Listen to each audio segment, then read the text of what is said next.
सीखेंगे steady state heat conduction के ऊपर एक प्रॉब्लम। तो ये क्वेश्चन हम लोग को एग्जाम में आया था मई 15 में। तो क्वेश्चन हम रीड कर लेते हैं अभी। A composite wall consist of 3 materials as shown in figure. The outer temperature T naught is equal to 20 degree. तो हमें यहाँ पे टी नॉट का टेम्परेचर दिया है 20 degree Celsius. Convection heat transfer takes place on the inner surface of the wall with T infinity is equal to 800। तो हमें T infinity कितना दिया है 800 and H is equal to 30 watt per metre degree Celsius दिया है। Determine the temperature distribution of the wall, मतलब जो हमें यहाँ पर टेम्परेचर है वॉल पे वो फाइंड करना है। फिर के बी और के सी दिया हुआ है हम लोगों को, तो वो यूज करके हम आगे फाइंड करेंगे अभी। तो ये है इसका, हम एलिमेंटल पहले ड्रॉ कर लेते हैं। तो ये वॉल के 3 एलिमेंट्स होंगे हमारे पास। ये एलिमेंट ए, एलिमेंट बी और एलिमेंट सी। 3 एलिमेंट है तो नोड कितने होंगे, नोड 1, नोड 2, नोड 3 और नोड 4। ऐसे हमारे पास 4 नोड्स है। 4 नोड है तो फिर 4 टेम्परेचर्स होंगे और 4 क्यू होगा। अभी ये जो आपको दिख रहा है ये है स्टिफनेस मैट्रिक्स। स्टिफनेस मैट्रिक्स क्या है, और ये के की वैल्यू हमें क्वेश्चन में दी गई है। फिर अभी हम लोग ये थीटा क्या है कर रहे हैं कंसिडर, ये टेम्परेचर है, और ये क्यू क्या है, इंटरनल हीट जनरेशन है। क्या है, इंटरनल हीट जनरेशन। तो इंटरनल हीट जनरेशन बीच में 0 होता है। तो पहले हम क्या करेंगे, स्टिफनेस मैट्रिक्स कैलकुलेट करके ले लेंगे। K1 इज इक्वल टू, तो K1 क्या आएगा, K1 is equal to K into A divide by H into 1 minus 1 minus 1 और 1। लेकिन ये फर्स्ट एलिमेंट का है तो इसलिए हम इसको के ए कंसिडर करेंगे। अभी ये के ए है तो इसका वैल्यू हमें क्वेश्चन में दिया गया है, तो हम क्वेश्चन से ले लेंगे इसकी value 25 VAT per metre degree Celsius. तो 25 लिखेंगे इधर इंटू एरिया। एरिया क्वेश्चन में हमें दिया नहीं है, जब भी एरिया क्वेश्चन में दिया नहीं हो तो उसको 1 कंसिडर करना है। डिवाइड बाय ये एलिमेंटल लेंथ है, तो पहला एलिमेंटल लेंथ कितना है, 0.3 का है, तो divided by 0.3 into 1 minus 1 minus 1 और 1। तो अभी हम इसको कैल्शियम में कैलकुलेट कर लेंगे, कितना होगा 25 डिवाइडेड बाय 0.3 कितना आ रहा है 83.33। तो उसको अगर मैट्रिक्स के अंदर मल्टीप्लाई करेंगे तो क्या मिलेगा, 1 इंटू कितना होगा 83.33, यहाँ पे माइनस 83.33, यहाँ पे भी माइनस 83.33 और यहाँ पे 83.33। ये हो गया हमारे पास K1। अभी ऐसे ही हम K2 निकाल लेंगे। K2 क्या होगा, KB into A B divide by H B into 1 minus 1 minus 1 और 1। तो अगर उसको हम लिखेंगे तो KB की वैल्यू क्वेश्चन में 30 दी गई, 30 into 1 divide by elemental length 0.2 है, तो हम लिखेंगे यहाँ पे 0.2, फिर यहाँ पे 1 माइनस 1 माइनस 1 और 1। फिर इसको अगर हम कैल्शियम में कैलकुलेट कर लेंगे तो हमें क्या मिलेगा, 30 डिवाइडेड बाय 0.2, 150 मिल रहा है। तो 150 को अंदर मल्टीप्लाई कर लेंगे। ये तो मैं आपको बताती हूँ, 150 इंटू 1 माइनस 1 माइनस 1 और 1। 150 को अंदर मल्टीप्लाई करेंगे तो क्या मिलेगा, 150 माइनस 150, यहाँ पे माइनस 150 और प्लस 150। ये 150 को हमने हर एक एलिमेंट से सिर्फ मल्टीप्लाई किया है। वैसे हम K3 कैलकुलेट कर लेंगे फॉर एलिमेंट 3। स्टिफनेस क्या होगा, KC into AC divided by HC, 1 minus 1 minus 1 और 1। तो अभी KC की वैल्यू क्वेश्चन में दी गई है 70 VAT per metre square, into area नहीं दिया तो 1 लेंगे, डिवाइडेड बाय एलिमेंटल लेंथ है 0.15, वापस 1 माइनस 1 माइनस 1 और 1। इसको कैलकुलेट कर लेते हैं, 70 डिवाइडेड बाय 0.15 कितनी आती है वैल्यू, 466.66। तो हम लिखेंगे 466.67 कर लेंगे उसको राउंड ऑफ, फिर 466.67, लेकिन यहाँ पे माइनस साइन है, माइनस 466.67 प्लस 466.67। तो हमने तीनों एलिमेंटल लेंथ फाइंड कर लिया है। तो अगर कोई पहली बार पढ़ाई कर रहा होगा या पहली बार वीडियो देख रहा होगा, उसके लिए मैं बता देती हूँ के और के बी क्या है, नहीं तो कन्फ्यूजन हो जाएगा। ये के मतलब थर्मल कंडक्टिविटी का कोएफिशिएंट होता है, थर्मल कंडक्टिविटी का कोएफिशिएंट होता है और इसका यूनिट क्या होता है, वाट पर मीटर डिग्री सेल्सियस। और ये जो H है, H क्या है, coefficient of heat transfer, coefficient of heat transfer, और इसका यूनिट क्या होता है, वाट पर मीटर स्क्वायर डिग्री सेल्सियस। तो आप ये के और ये के में कंफ्यूज मत होइए, क्योंकि ये के है ये स्टिफनेस डिनोट करता है और ये क्या थर्मल कंडक्टिविटी डिनोट करता है। तो अभी हम आगे सॉल्व कर लेते हैं इसको। तो अभी ये तीनों मैट्रिक्स को कंबाइन करना है हमें, यानी ग्लोबल स्टिफनेस मैट्रिक्स बनाना है। तो ग्लोबल स्टिफनेस मैट्रिक्स कितना होगा, 4x4 का होगा, क्योंकि हमारे पास कितना 4 नोड है, इसलिए 4x4 का मैट्रिक्स बनेगा। तो हम लिख लेते हैं पहले 1 2 3 4, यानी कि 4 कॉलम और 4 रोज का, 1 2 3 और 4। तो अभी हम ये जो मैट्रिक्स है वो पहले एज इट इज लिख लेंगे। तो आप यहाँ पे देख सकते हैं K1 मैट्रिक्स किसके एलिमेंट किसके बीच में आता है, K1 एलिमेंट नोड 1 और नोड 2 के बीच में आता है, इसलिए ये 1 2 1 2, यानी कि ये नोड 1 और 2 के बीच में आएगा K1। अभी एलिमेंट 2 आप देख सकते हैं नोड 2 और नोड 3 के बीच में आता है, तो एलिमेंट K2 कहाँ पे आएगा, 2 3 के बीच में, 2 और 3। वैसे ही एलिमेंट 3 किसके बीच में आता है, 3 और 4 नोड के बीच में, इसलिए ये क्या आएगा 3 4 और 3 4। अब हम इसके अकॉर्डिंग इसमें फिल कर लेंगे सब कुछ। तो फर्स्ट सेकेंड नोड पे यानी ये 1 2 और 1 2 के बीच में क्या आएगा, 83.33 माइनस 83.33, यहाँ पे भी 83.33 और 83.33, यहाँ पे माइनस है। अभी ये 2 और 3 के बीच में आएगा, यानी 2 3 और 2 3, तो ये क्या होगा, कॉमन पॉइंट आ जाएगा सेकेंड नोड। तो यहाँ पे क्या आएगा 150, यहाँ पे माइनस 150, यहाँ पे वापस माइनस 150 और 150। इसमें कॉमन कौन सा पॉइंट आ गया, ये वाला पॉइंट, नोड 2। अभी थर्ड कहाँ पे आएगा, नोड 3 और नोड 4 के बीच में, तो वापस नोड 3 कॉमन है इन दोनों के लिए। तो यहाँ पे क्या आएगा, प्लस 466.67, यहाँ पे माइनस 466.67, यहाँ पर माइनस 46। यहाँ पे आपको शायद ठीक से समझ नहीं आ पाएगा, इसलिए मैं वापस आपको अच्छे से लिख के बताती हूँ। तो आप देखिए इसमें नोड 1 2 ये सब कॉमन ही है। अभी मैं आगे का लिखती हूँ। तो लास्ट क्या बचा हमारे पास, 466.67। बाकी जहाँ पे कुछ भी नहीं लिखा है वहाँ पे हम 0 से फिल करेंगे, 0 0 0 0 0। अगर आपको नहीं समझ रहा तो मैं वापस एक बार आपको बता देती हूँ। यहाँ पे पहले नेमिंग कर लेते हैं, 1 2 3 4, 1 2 3 4। अभी फर्स्ट एलिमेंट किसके बीच में आता है, नोड 1 और नोड 2 के। सेकंड एलिमेंट नोड 2 नोड 3 के बीच में आता है। थर्ड एलिमेंट थर्ड और फोर्थ नोड के बीच में आता है। तो वैसे ही हमने नेमिंग किया, K1 को फर्स्ट सेकंड नोड अलॉट किया है। तो पहले हम सिर्फ जो ब्लू पेन से लिखा है वो हमने पहले फिल कर लिया, यानी कि नोड 1 2 में उसके वैल्यूज फिल कर लिए। अभी K2 आता है नोड 2 और 3 के बीच में, तो नोड 2 और नोड 3 के बीच में आता है। जो अलग कलर है ये यानी कि ये कॉमन है, तो प्लस 150 माइनस 150 माइनस 150 और 150। तो सेकेंड एलिमेंट हो गया। अभी थर्ड एलिमेंट किसके बीच में आता है, नोड 3 और नोड 4 के बीच में। तो नोड 3 नोड 4 नोड 3 नोड 4, यहाँ पे भी कॉमन क्या आ गया, 466.67। तो ऐसे हमने फिल किया। जो जो हमारे पास खाली बॉक्सेस है वहाँ पे हमने 0 0 फिल कर लिया। अभी इसको क्या करेंगे हम, अभी इसको सिर्फ यहाँ पे प्लस करके हम वापस एक बार ही राइट कर लेंगे। तो K is equal to 83.33 minus 83.33 0 0 minus 83.33 और इसको ऐड कर लेंगे 150 प्लस 83.33, 233.33 आता है वैल्यू, 233.33। यहाँ पे माइनस 150, यहाँ पर 0, यहाँ पर 0 माइनस 150 और इसको ऐड करेंगे हम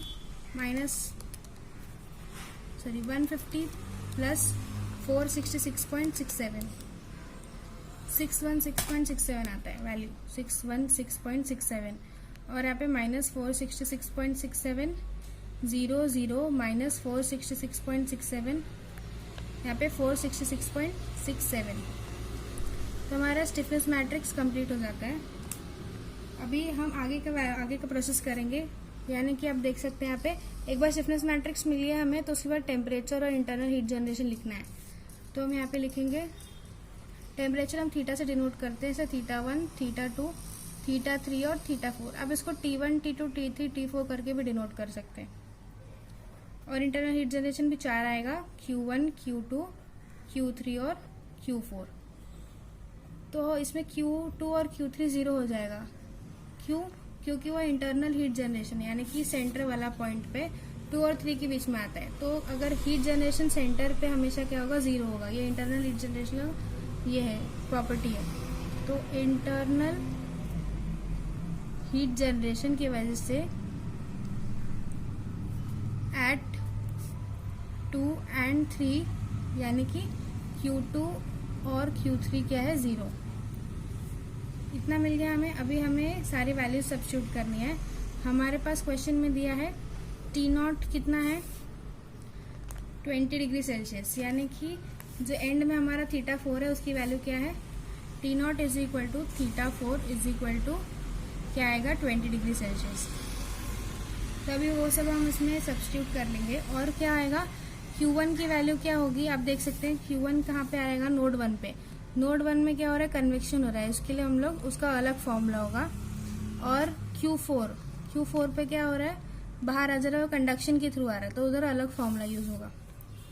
तो Q1 का फॉर्मूला क्या होगा, -h θ1 माइनस T इन्फिनिटी। ये ऐसे कैसे है, क्योंकि हमारे पास फॉर्मूला होता है -h डेल्टा T का, इसलिए डेल्टा T मतलब टेम्परेचर डिफरेंस है, इसलिए हमने ऐसे लिखा। अब इसमें हम वैल्यूज डाल लेते हैं। h की वैल्यू में क्वेश्चन में दी गई है 30, θ1 हमें पता नहीं है, लेकिन θ इन्फिनिटी दिया है 800 डिग्री सेल्सियस। तो अभी हम मल्टीप्लाई अंदर कर लेंगे तो हमें क्या मिलेगा, -30 θ1 प्लस 24,000। इतनी वैल्यूज हमारे पास आएगी Q1 की। अभी Q2 की वैल्यू हम ऐसे फाइंड कर लेंगे। Q2 क्या आएगा, Q2 क्या है हमारे पास, Q2 कंडक्शन की वजह से हो रहा है, सॉरी Q4, इसलिए वो क्या आएगा, K dt divide by dx। तो आप देख सकते हैं यहाँ पे या एंड में K की वैल्यू क्या है, KC की वैल्यू है 70 और यहाँ पे थीटा कितना है, मतलब टेम्परेचर हमारा कितना दिया है, 20 डिग्री सेल्सियस। और x यानी कि कितने स्पैन पे हो रहा है, 0.15। तो हम सारे वैल्यूज इसमें डाल लेंगे तो हमें क्या मिलेगा, 70 × 20 डिवाइडेड बाय 0.15। तो इसकी वैल्यू हम फाइंड कर लेते हैं, 70 × 20 डिवाइडेड बाय 0.15 कितना आ रहा है, 9333.34 Q4 की वैल्यू आ रही है। तो Q1 और Q4 हमारे पास मिल गया। अभी हम सारे वैल्यूज किसमें सब्स्टिट्यूट कर लेंगे, ये वाले इक्वेशन में सब्स्टिट्यूट करके ले लेते हैं। तो K की वैल्यू क्या होगी, K हम एज इट इज रीराइट कर लेंगे, 83.33 minus 83.33 0 0 minus 83.33 233.33 minus 150 0 0 minus 150 616.67 minus 466.67 0 0 minus 466.67 और 466.67। अभी θ1 की वैल्यू अननोन है, θ2 की वैल्यू अननोन है, θ3 की वैल्यू भी अननोन है। तो एज इट इज लिख लेंगे, θ4 के जगह 20 लिखेंगे इज इक्वल टू Q1 की वैल्यू क्या है, -30 θ1 प्लस 24,000 0 0 और यहाँ पे 9333.34। अभी हम सबको मल्टीप्लाई करके ले लेंगे, सबको मल्टीप्लाई करके ले लेते हैं। तो ये रो और कॉलम मल्टीप्लाई होगा, यानी फर्स्ट रो फर्स्ट एलिमेंट से मल्टीप्लाई होगा तो क्या होगा, 83.33 इंटू θ1 माइनस, अभी सेकेंड एलिमेंट से मल्टीप्लाई होगा तो minus 83.33 into θ2 plus 0 into θ3 plus 0 into θ4 is equal to, ये वाला फर्स्ट रो है तो ये भी हम लिखेंगे एज इट इज 30 θ1 प्लस 24,000। वैसे ही सेकेंड रो को कॉलम से मल्टीप्लाई करेंगे तो क्या मिलेगा, 83.33 इंटू θ1, क्योंकि फर्स्ट एलिमेंट इंटू यहाँ का first element, plus 233.33 second element into second element यानी थीटा 2, माइनस थर्ड एलिमेंट क्या है 150, वहाँ यहाँ का थर्ड एलिमेंट क्या है theta 3, plus 0 into theta 4 is equal to 0 आएगा, क्योंकि यहाँ पे सेकेंड रो का क्या है वैल्यू 0। वैसे थर्ड रो हम निकालेंगे 0 इंटू थीटा 1 माइनस 150 क्या है second element into second element क्या है थीटा 2, प्लस 616.67 इंटू यहाँ का थर्ड एलिमेंट क्या है theta 3 minus 466.67 into 20 is equal to 0। वैसे फोर्थ रो का लिखेंगे 0 इंटू थीटा 1 माइनस या plus 0 into theta 2 minus 466.67 into theta 3 plus 466.67 into 20 is equal to 933.34। इसको इक्वेशन 1 देंगे, इक्वेशन 2, इक्वेशन 3। अगर हम ये इक्वेशन यूज करके थीटा 3 निकालेंगे तो थीटा 3 की वैल्यू आएगी 0, तो इसलिए हम क्या करेंगे कि ये वाला इक्वेशन यूज नहीं करेंगे, हम बाकी के 3 इक्वेशंस यूज करेंगे और फिर हम बाकी वैल्यूज फाइंड कर लेंगे। तो अभी इसमें थीटा 1 यहाँ पे भी है, तो हम इसको वापस रीअरेंज करके एक नया इक्वेशन लिखेंगे ताकि कैल्शियम में डालने के लिए इजी रहेगा। तो 833.33 यहाँ का माइनस 30 है, यहाँ पे आएगा तो क्या हो जाएगा प्लस हो जाएगा, इसलिए 83.33 प्लस 30 कितना आएगा 113.33। तो हम डायरेक्टली लिख लेते हैं 113.33 थीटा 1 माइनस 83.33 थीटा 2, बाकी आगे 0 है, प्लस 0 थीटा 3। थीटा 4 का हमें कोई जरूरत नहीं क्योंकि हमें वैल्यूज पता, तो आगे वो हम लिखेंगे नहीं। यहाँ क्या बचता है 24,000। Equation number 4। अभी नेक्स्ट इक्वेशन 2 को कैसे सॉल्व करेंगे, यहाँ पे सब एज इट इज, ये सिर्फ थीटा 4 एलिमिनेट करके लिख देंगे। Minus 83.33 theta 1 plus 233.33 theta 2 minus 150 theta 3 is equal to 0। Equation number 5, ये क्या है 0 theta 1 minus 150 theta 2 plus 616.67 theta 3 is equal to, अब ये माइनस है वहां पर जाएगा तो क्या हो जाएगा प्लस, इन दोनों को मल्टीप्लाई करके ले लेंगे हम लोग। 466.67 इंटू 20 क्या आ रहा है 933.4। Equation number 6। अब ये तीनों को साइमल्टेनियसली किस में सॉल्व करें, कैल्शियम में सॉल्व कर लेंगे। तो यहाँ पे मोड प्रेस करके इक्वेशन 5 पे है तो 5 दबाएंगे, यहाँ से सेकंड वाला सिलेक्ट करेंगे कि 3/3 सॉल्व करना है हम लोग को।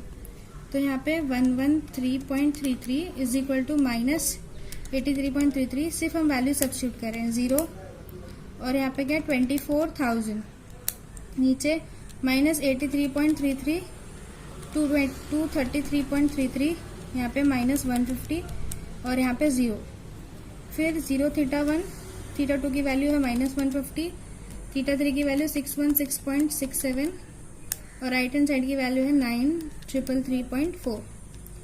इक्वल टू प्रेस करेंगे यहाँ से, तो हमारा थीटा 1 की वैल्यू क्या आ रही है 319.79 डिग्री सेल्सियस।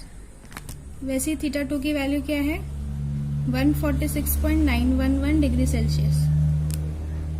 थीटा 3 की वैल्यू क्या आ रही है 50.87 डिग्री सेल्सियस। तो अभी हमने सारे वैल्यूज कैलकुलेट कर लिए हैं। तो हमें क्वेश्चन में फाइंड करना था तीनों टेम्परेचर्स की वैल्यू, तो वो हमें मिल गई है।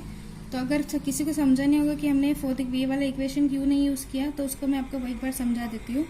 यहाँ पर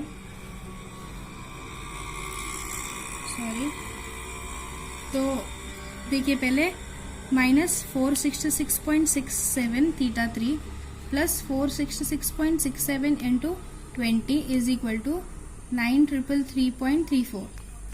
इसको अगर हम कैल्शियम में लिखेंगे, मोड 1 कर लिया, माइनस 466.67 इंटू अल्फा एक्स क्या डिनोट करेगा थीटा 3 को, plus 466.67 into 20 alpha equal to 933.34। Shift solve कर लिया इसको, तो हमें क्या मिला 1.28 इंटू 10⁻⁻⁴, -4 यानी कि 0.00004 ऐसा आएगा। तो अप्रोक्सीमेटली वो 0 ही हो गया, इसलिए यहाँ से हमें थीटा 3 की वैल्यू मिल रही है 0।